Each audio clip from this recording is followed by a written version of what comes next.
장 1절, 2절 말씀을 제가 봉독해 드리겠습니다. 하나님의 뜻으로 말미암아 그리스도 예수의 사도된 바울과 형제 디모데는 골로새에 있는 성도들 곧 그리스도 안에서 신실한 형제들에게 편지하노니 우리 아버지 하나님으로부터 은혜와 평강이 너희에게 있을지어다. 아멘. 할렐루야. 오늘 또 2부 예배 가운데 가정에서 또 예배당에서 하나님께 예배드리는 우리 모든 성도님들에게 말씀을 통해서 은혜 주시기 원하고 또 예배 가운데 하나님의 은혜를 누리시기를 바랍니다. 골로새서의 기록자는 바울입니다. 바울은 골로새서를 옥중에서 기록했는데 한 성경학자들 AD 한 62년경 이렇게 기록했을 거다 이렇게 얘기를 합니다. 골로새서는 옥중에서 기록했기 때문에 옥중서신이라 그러는데 옥중서신은 4권입니다.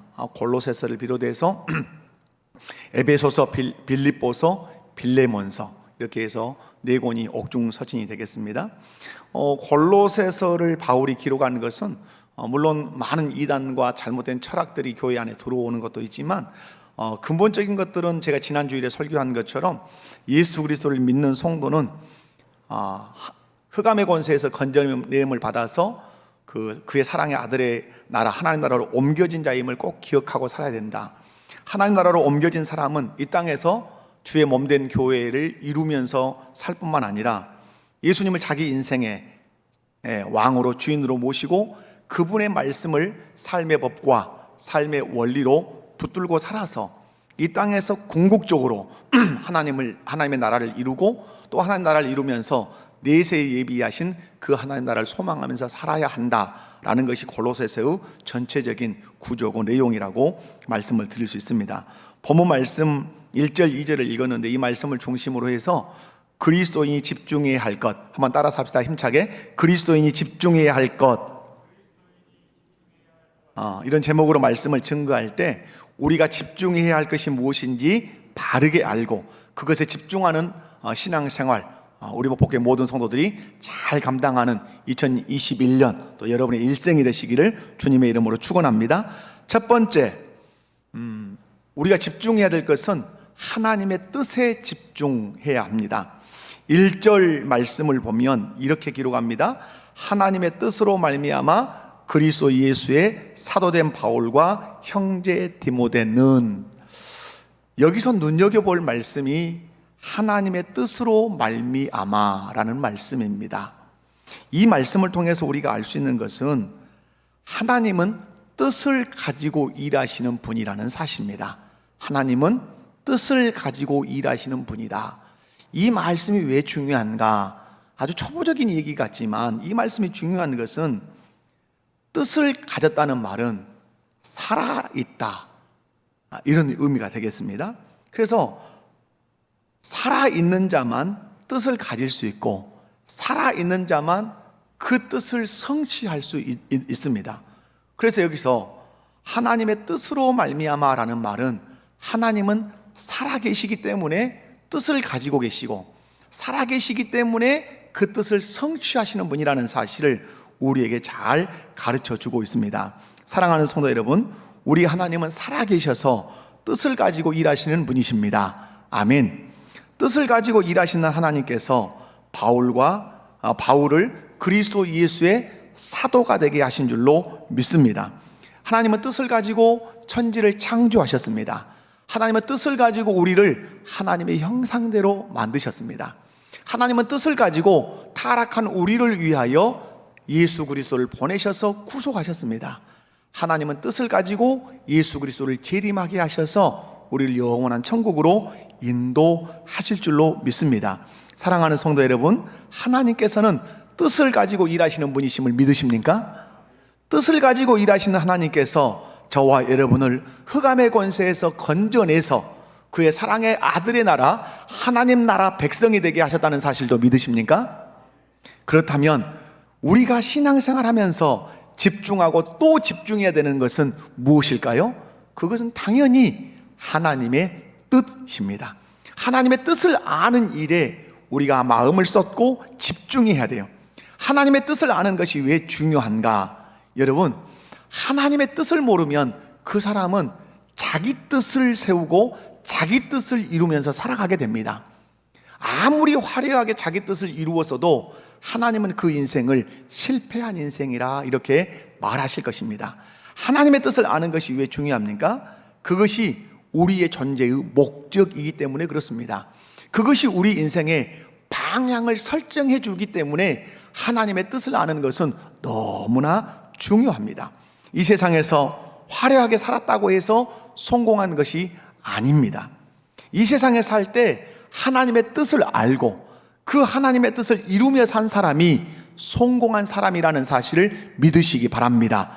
사람들이 볼 때 세상적으로 화려하지 않아도 하나님의 뜻을 알고 하나님의 뜻을 이루어드리며 산 사람을 성경은 끊임없이 성공한 사람이라고 증거를 합니다.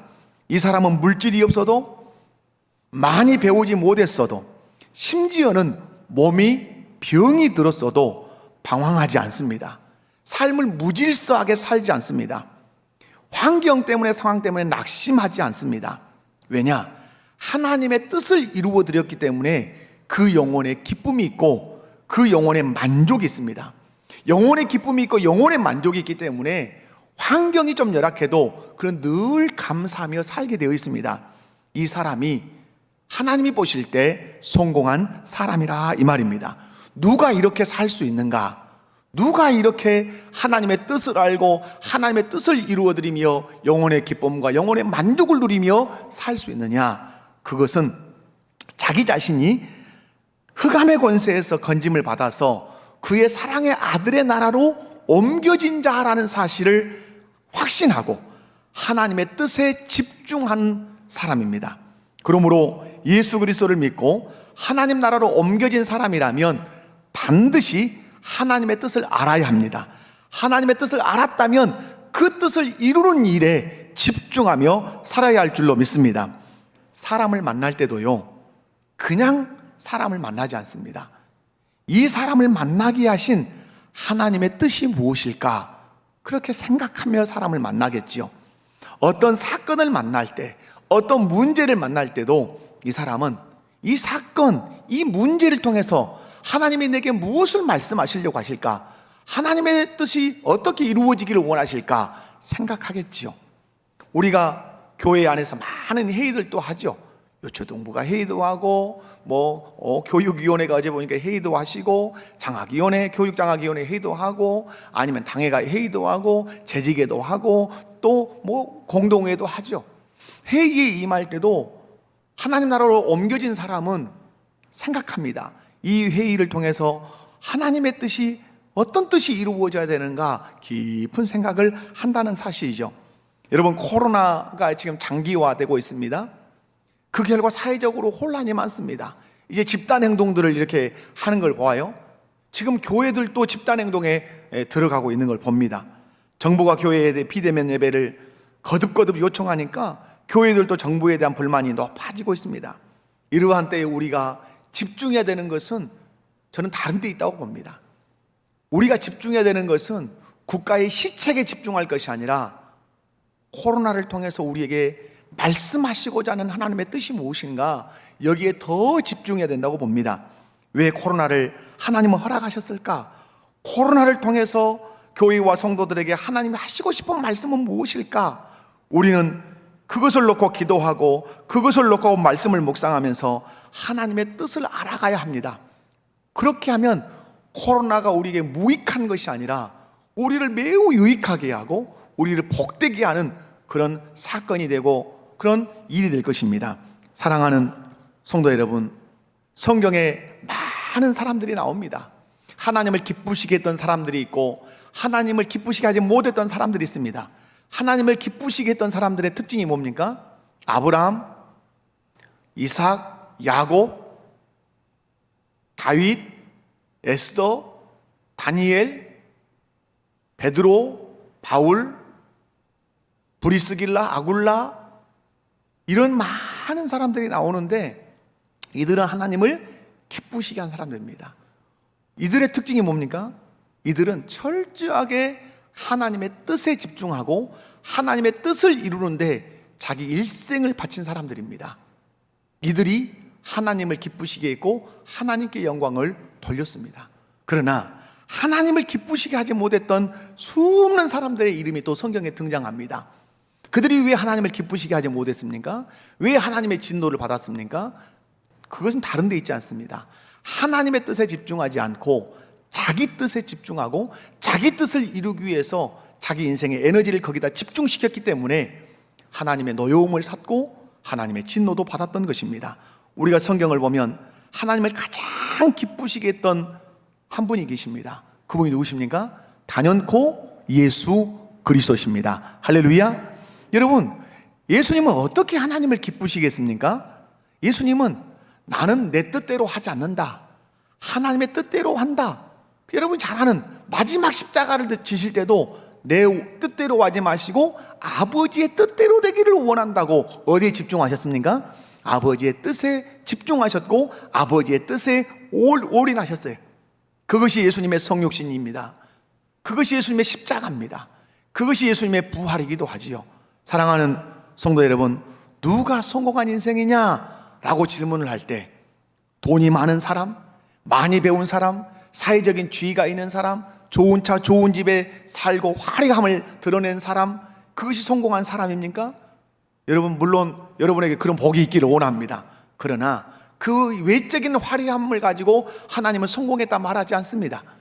하나님이 말씀하는 성공자, 그 사람은 내가 흑암의 권세에서 건짐을 받아서 그의 사랑의 아들의 나라로 옮겨졌기 때문에 옮겨진 자로서 하나님의 뜻을 알고 그 뜻을 이루어드리며 산 사람이 성공한 사람이라고 성경은 말씀합니다. 우리 목포교회 속한 모든 성도 여러분, 2021년 한 해 여러분의 일생 내내 하나님의 뜻에 집중하시고 하나님의 뜻을 이루어드리는 일에 여러분의 일생을 바친다면 주님 앞에 섰을 때 네가 진정으로 성공한 사람, 네가 나를 기쁘게 한 사람, 너는 나에게 영광을 돌린 사람이라고 인정을 받을 줄로 믿습니다. 할렐루야. 두 번째, 자신의 존재와 삶에 집중하는 삶을 살아야 합니다.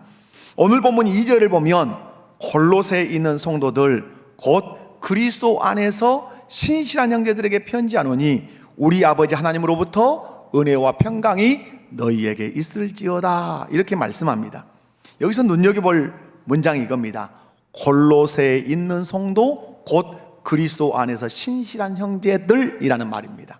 이 문장을 여러분 곧이라고 하는 이 단어 하나가 양쪽에 있는 것을 어떻게 동일시하고 있습니다.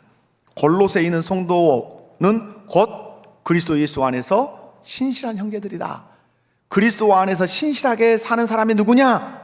성도라, 이런 말이죠.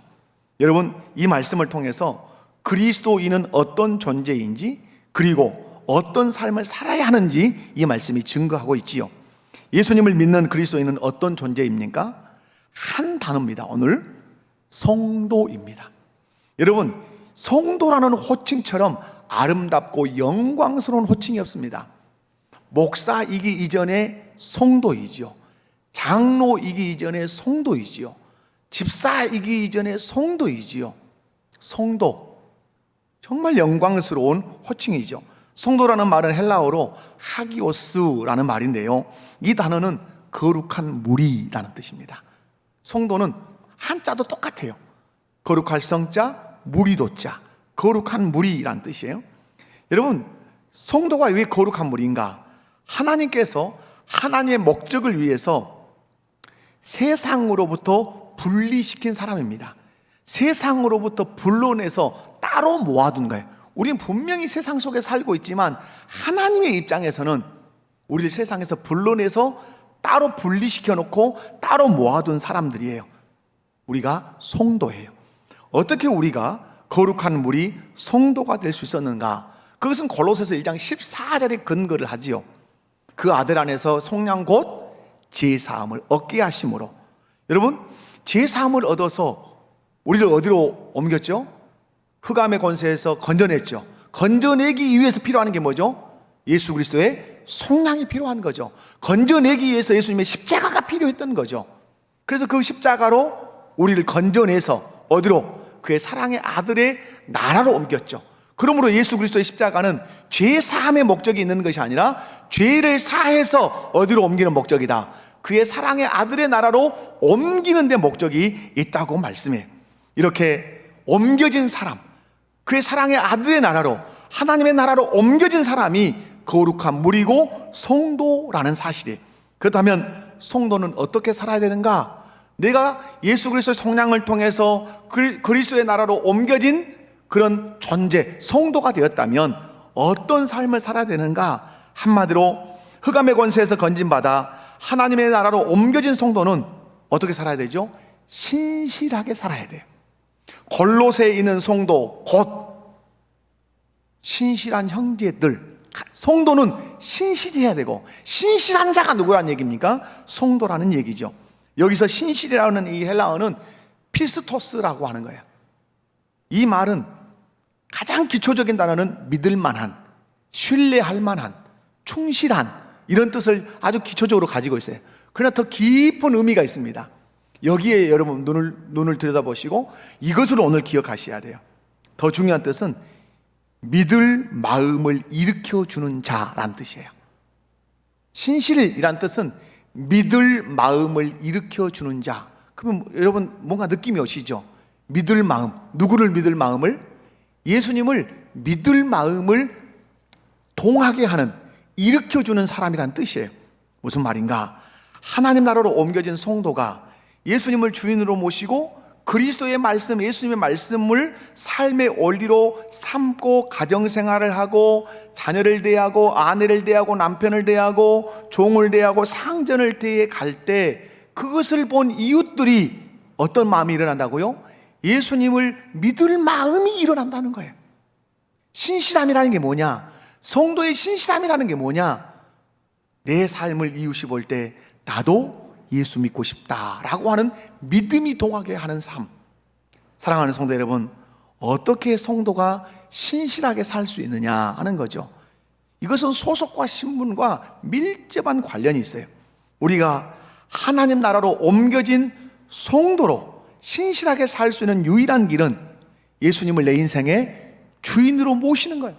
이건 계속해서 제가 말씀을 증거할 때마다 강조하죠. 왜? 이것이 안 되면 변화는 없는 겁니다. 예수님이 내 인생의 주인으로, 내 인생의 왕으로 온전히 모셔지지 않으면 그 사람은 구원을 받을 수 없어요. 설령 예수님을 주인으로 모셨다 할지라도 마음의 의자에 내가 앉아있고 의자 아래 예수님이 앉아있다면 우리의 삶은 변화를 기대할 수 없어요. 내가 신실한 삶, 다른 사람들이 나를 볼 때 예수를 믿고 싶은 마음이 일어나도록 사는 삶을 살기 위해서는 반드시 예수님을 내 인생의 주인으로, 내 인생의 왕으로 딱 모셔야 돼요. 그리고 그분이 하신 말씀을 내 삶의 법으로, 내 삶의 원리로 삼고 살아서 그리스도께서 하라고 하는 대로 살고 하지 말라고 하는 것들을 철저하게 하지 않는 삶을 살 때 그것이 신실함이에요. 이것을 본 이방 사람들이, 이것을 본 세상 사람들이 마음에 동이 일어나는 거예요.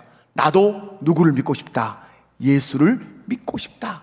이것이 마태복음 5장에서 말하는 세상의 소금, 세상의 빛, 고린도전서를 통해서 말씀하는 세상에 너희가 그리스도의 향기, 그리스도의 편지라고 말씀하는 거예요. 사랑하는 우리 목복교에 속한 성도 여러분, 여러분의 존재는 무엇입니까? 성도입니다. 성도는 어떤 삶을 살아야 합니까? 신실한 삶을 살아야 합니다. 성도는 누구입니까? 하나님 나라로 옮겨진 사람입니다. 그렇다면 그 성도는 어떻게 신실한 삶을 살 수 있습니까? 자기 인생의 주인을 예수 그리스도로, 자기의 왕을 예수 그리스도로 온전히 영접하고 자기의 삶의 기준과 자기의 삶의 법을 무엇으로? 그리스도의 말씀으로 삼고 살 때 그 사람이 진실로 신실한 사람이 될 수 있고 그 사람의 삶을 볼 때 이웃들이 나도 예수 믿고 싶다라고 하는 마음이 일어나게 된다는 사실입니다. 우리 목복의 모든 성도들 자신의 존재와 삶에 철저하게 집중하되 나 하나님 나라로 옮겨진 누구다? 성도다. 나 하나님 나라 왕이신 예수님을 나의 주인으로 모셨고 그분의 말씀이 삶의 원리다. 그대로 산다. 그것이 신실한 삶이라 이 말입니다. 세 번째, 은혜와 평강에 집중하셔야 합니다. 2절 2절을 보면 다 같이 한번 읽어볼까요? 2절 시작. 골로새에 있는 성도들 곧 그리스도 안에서 신실한 형제들에게 편지하노니 우리 아버지 하나님으로부터 은혜와 평강이 너희에게 있을지어다. 아멘. 여러분, 이건 최고의 축복입니다. 올 한 해 우리 목포교회 속한 모든 성도들에게 우리 아버지 하나님으로부터 은혜와 평강이 있기를 축원합니다. 여러분의 일생 내내 우리 아버지 하나님으로부터 은혜와 평강이 여러분의 심령과 가정과 자녀와 교회 가운데 또 이 나라 이민족 가운데 있기를 주님의 이름으로 축원합니다. 흑암의 권세에서 그의 사랑의 아들의 나라로 옮겨진 사람들에게 항상 있어야 될 것, 그게 뭐라는 거죠? 은혜와 평강이라고 하는 거예요. 여러분, 은혜와 평강은 인사말이기도 해요. 그래서 주석가들은 은혜는 히브리식 인사고 평강은 헬라식 인사다. 그러나 그 인사보다 더 중요한 것은 은혜와 평강이 있을지어다. 이 말씀은 하나님의 나라로 옮겨진 사람의 삶에 날마다 흘러넘쳐야 되는 것은 하나님 아버지로부터 주어지는 은혜, 그 은혜로 주어지는 평강이 날마다 있어야 된다는 것을 우리에게 교훈하시는 것이죠. 그렇다면 우리에게 항상 있어야 할 은혜, 그 은혜가 뭐냐 하는 거죠. 그 은혜가 뭐겠습니까? 여러분, 은혜는 정의해야 되겠죠. 은혜는 하나님께서 아무런 조건 없이 대가를 요구하지 아니하시고 베푸신 사랑, 호의, 친절, 이렇게 표현할 수 있죠. 하나님께서 우리에게 베푸신 은혜가 그러면 무엇입니까? 여러분, 골로새서 1장 14절 말씀이죠. 골로새서 1장 14절 말씀 보면 다 같이 시작. 그 아들 안에서 우리가 속량 곧 제사함을 얻었도다. 속량과 밀접한 단어는 속전입니다. 돈을 지불하고 우리를 속량해야 뭐가 사해지는 거죠? 죄가 사해지는 거예요. 여러분, 일부 때는 그런 말씀을 드리지 않았고 지난주에도 말씀을 드리지 않았지만 잠깐 제가 말씀을 드리면 이것입니다. 속량은 두 가지에서 의미가 있습니다. 하나는 흑암의 권세에서 건져내기 위해서 속량이 필요합니다. 그럼 여기서 멈추지 않죠. 속량하기 위해서는 속전을 치렀죠. 생명값, 피값을 치렀어요. 건져내기 위해서는 반드시 생명값, 피값이 필요했어요. 여기서 멈추지 않죠. 이 속량은 또 어디에 필요하죠? 하나님의 나라에 들어가는 데 필요해요. 그럼 하나님의 나라는 어떻게 들어가죠? 속량과 속전을 치러서 죄의 사함을 받은 사람이 들어가요.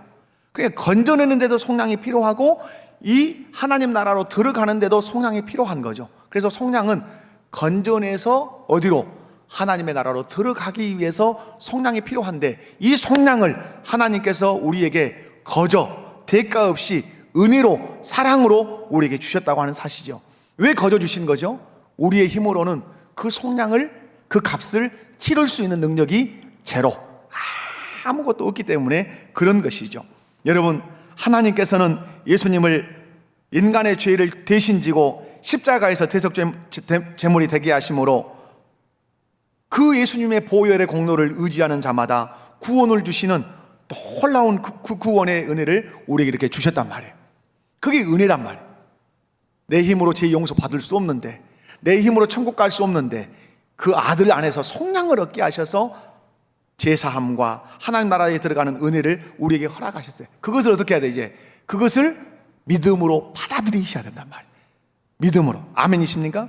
믿음으로 받아들일 때 우리 안에 생겨나는 것이 있죠. 그게 평강이라고 하는 거예요. 여러분, 평강이라고 하는 헬라어는 에이레네인데요, 이 평강이라는 언어의 근본적인 뜻은 전쟁이 끝나고 전쟁의 해오리가 다 지나가고 평화가 찾아온 상태, 이것을 평강이라고 얘기합니다. 저는 전쟁을 겪어보지 않아서 이 원래 의미를 잘 모르겠어요. 그러나 우리가 영화를 보거나 우리 선배님들의 그 6.25를 겪었던 이 얘기, 제가 전에 사역할 때 어떤 분은 일제시대, 대동아 전쟁, 6.25 다 겪은 얘기를 하셔요. 정말 이분은 공산당으로 몰리니까, 공산당이 아닌데 공산당으로 몰리니까 다시 국군으로 군대 가가지고 군대 생활을 수십 년 하다 오신 분도 계세요. 그런 파란만장한 그런 전쟁이 있었단 말이에요. 그런데 그 전쟁이 끝나면 찾아오는 평안, 이게 평강이라고 하는 얘기죠. 또 평강이라는 얘기는 죄값을 지불받고 자유함을 누리는 상태예요. 여러분, 이건 로마 시대를 배경으로 하겠죠. 노예들이 다 쇠고랑에 묶여 있습니다. 노예 시장에 팔립니다. 그런데 어떤 사람이 와서 그 사람의 값을 지불하고 착고를 풀어서 선언해 줍니다. 너 자유다. 너 자유인이야. 네가 자유를 누리면서 네가 네 인생을 경험하면서 살아라. 이게 평강이죠. 또 평강이라는 이 말은 인간이 하나님과 원수가 되었는데 그 원수된 관계를 청산하고 하나님과 관계가 회복된 이 상태를 평강이라 그래요. 여러분, 하나님과 관계가 끊어지면 끊임없이 우리에게 놀려오는 건 죄책감, 그리고 죄에 대한 진노, 가야 할 그 지옥에 대한 형벌, 그런 압박이 우리 안에 있기 때문에 절대로 평안을 누릴 수가 없죠. 그런데 예수님의 그 속량을 통해서 하나님과 관계가 회복됨으로 말미암아 하늘로부터 주어지는 그 평강이 우리 심령 안에 있다, 이 말입니다.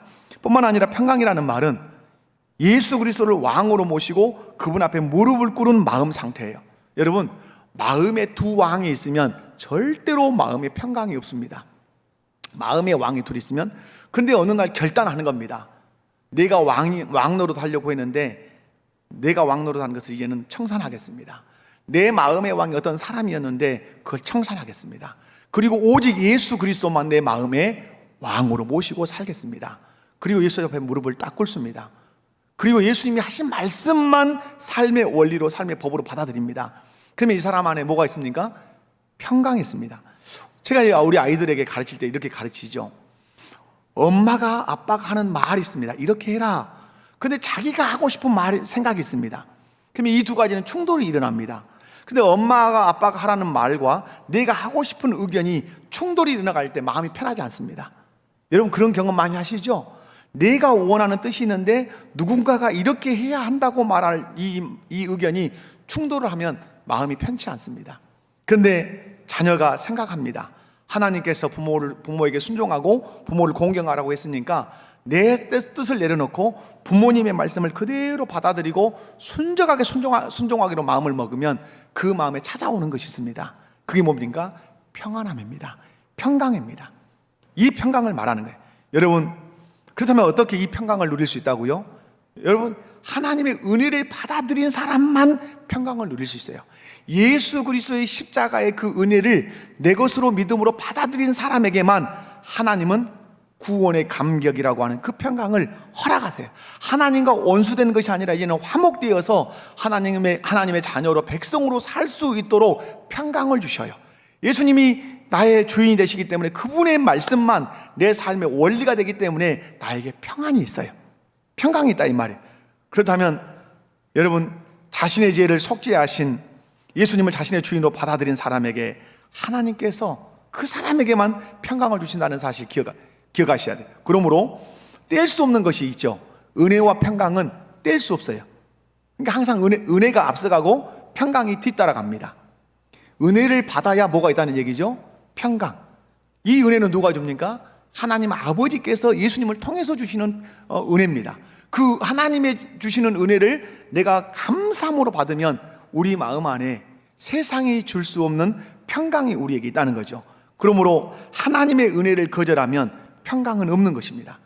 예수를 믿어라. 그러면 너는 나와 관계가 회복돼서 백성이 되고 자녀가 되고 신부가 될 거다라고 하나님이 은혜를 베풀었는데 그 은혜를 거절하면 그는 끊임없이 하나님과 원수로 살아야 되기 때문에 평강이 없는 것이죠. 예수님을 마음의 주인으로 받아들이지 않으면, 그리고 자기가 왕노릇 하려고 하면 자기에겐 평강이 없죠. 왜? 끊임없이 주님이 말씀하기 때문에. 근데 그 말씀을 반해서 내가 살아야 되기 때문에 내 마음에 평강이 없는 거죠. 그러므로 하나님의 은혜를 거절한 사람에게는 평강은 없습니다. 그러나 하나님의 은혜를 아멘으로 감사로 받은 사람에게는 평강이 있다고 하는 사실. 죄로 말미암아서 하나님과 멀어져 원수가 되었던 인간이 그리스도의 구속의 은혜로 말미암아 하나님과 화목하게 되었을 때 누리는 것이 평강이라 하는 사실을 기억하시기 바랍니다. 사랑하는 성도 여러분, 우리가 신앙생활하면서 그래서 집중해야 되는 게 뭐죠? 하나님께서 예수 그리스도를 통해서 베푸시는 구원의 은혜를 많이 생각하셔야 합니다. 우리가 신앙생활하면서 이것을 너무 쉽게 생각하는 경향이 있어요. 하나님께서 우리에게 베푸신 은혜가 무엇이냐라고 얘기할 때 병 나은 것입니다. 돈 많이 번 것입니다. 우리 자녀들 좋은 대학에 가고 좋은 직장에 들어간 것입니다. 이것이 하나님의 은혜입니다. 물론 은혜이지요. 이런 은혜가 여러분의 가정에 있기를 원합니다. 그러나 이것과 비교할 수 없는 은혜가 무엇입니까? 그 아들 안에서 속량고 제사함을 받아서 흑암의 권세에서 건져내서 그의 사랑의 아들의 나라로 옮기심으로 말미암아 그 옮겨진 그 은혜를 나에게 받아들이게 하심으로 말미암아서 누리는 그 평강, 그것이 진정한 은혜요, 그 은혜를 통해서 주시는 그 평강이라는 사실입니다. 사랑하는 성도 여러분, 그래서 2021년에는 하나님이 주신 그 은혜에 집중하시고 그 은혜를 통해서 주시는 평강을 여러분이 진짜 누리셔야 돼요. 이 은혜를 통해서 주시는 평강을 누릴 때 가난해도 병들어도 삶이 좀 어려워도 이것 때문에 낙심하거나 좌절하지 않습니다. 왜? 누구도 흔들 수 없는 평강이 내 마음 안에 은혜를 통해서 자리하기 때문에 그렇습니다. 우리 목포교회 성도 여러분, 2021년 한 해 동안 하나님의 은혜에 집중하시고 그 은혜를 따라 주시는 평강을 누리시기 바랍니다. 말씀 정리하면 우리가 집중해야 될 것, 그리스도인이 집중해야 될 것 세 가지. 무엇에 집중해라? 하나님의 뜻에 집중해라. 이것이 우리 존재의 목적이고 우리가 살아가는 방향이다. 하나님의 뜻에 집중하지 않으면 그 사람은 자기 뜻을 세우고 자기 뜻을 이루고 살아갈 것이다. 이것이 방향이고 이것이 무질서다. 하나님의 뜻을 분명히 알고 그 뜻을 이루며 살아가는 여러분 되시기 바라고요. 자신의 존재와 삶에 집중하라. 나는 예수 그리스도의 그 속량을 통해서 하나님 나라로 옮겨진 성도, 구별된 성도다. 이 성도의 삶은 신실함이어야 된다. 신실함의 꽃이 무엇인가? 나를 보고 예수 믿고 싶은 마음이 들도록 하는 것이 신실함의 꽃이다. 그래서 어떻게 이렇게 신실할 수 있는가? 내가 하나님 나라로 옮겨진 사람이라는 사실을 알고 그 나라의 왕이신 예수님을 내 삶의 주인으로 왕으로 모셔드리고 그분의 말씀을 삶의 원리로 삼고 또박또박 살아갈 때 사람들이 나를 향해서 신실한 사람이십니다, 당신을 볼 때 나도 예수 믿고 싶은 마음이 듭니다 라는 것, 여기 집중하셔야 되고요. 마지막에는 은혜와 평강에 집중하셔야 합니다. 예수님을 통해서 주신 그 은혜, 십자가의 그 구속의 공로를 통해서 주신 그 은혜를 믿음으로 수납하시고 받아들이십시오. 그러면 하나님과 관계가 회복되어서 여러분의 마음의 주인이 예수님이 되어서 여러분의 삶에 질서가 있고 하나님 주신 평강이 있어서 가난해도 병들어도 그 평강으로 인해서 영원히 만족을 누리고 기뻐함으로 감사하며 찬송하게 될 줄로 믿습니다. 올 한 해 또 여러분의 인생 가운데 이 세 가지 마음에 깊이 담고 집중해서 하나님께 영광 돌리시기를 주님의 이름으로 축원합니다. 우리 함께 찬송하겠습니다. 선한 능력으로 찬양 드립니다.